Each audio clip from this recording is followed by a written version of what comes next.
L'an dernier, près de 100 millions de touristes chinois ont voyagé à travers la planète et ils ont dépensé plus de 100 milliards de dollars. Une manne dont le royaume espère bien tirer profit en attirant une bonne partie de ses visiteurs parmi les 20 millions convoités à l'horizon 2020.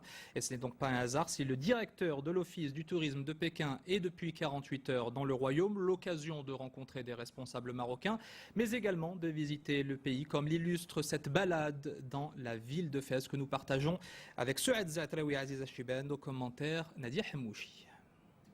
Il ne s'agit pas d'une simple visite de la Médina de Fès. Cette délégation représente le Bureau du tourisme de Pékin et la Fédération internationale des villes touristiques. Ses membres ont une mission bien précise, évaluer le potentiel de la capitale spirituelle.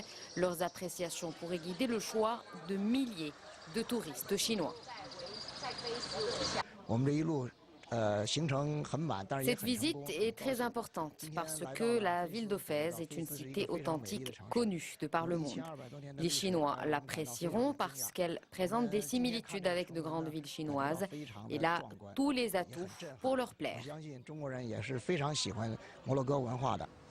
Le nombre de visiteurs chinois au Maroc ne dépasse pas 10 000 par an. Pourtant, la Chine est l'un des principaux pourvoyeurs de visiteurs au monde. Leur nombre devrait dépasser les 100 millions en 2020. Nous avons déjà convenu d'organiser des manifestations en Chine et au Maroc, comme des semaines culturelles et d'autres activités à caractère culturel et artistique.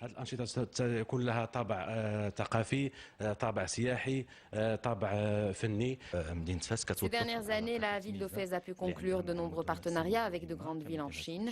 Aujourd'hui, nous essayons de mettre ce réseau à contribution pour accompagner plus efficacement la vision 2020. L'objectif de cette visite est d'intégrer Fès au sein de la Fédération internationale des villes touristiques, aux côtés de 72 autres destinations comme Rome, Barcelone ou encore Séoul, une meilleure visibilité qui permettra à la cité spirituelle de mieux s'exporter.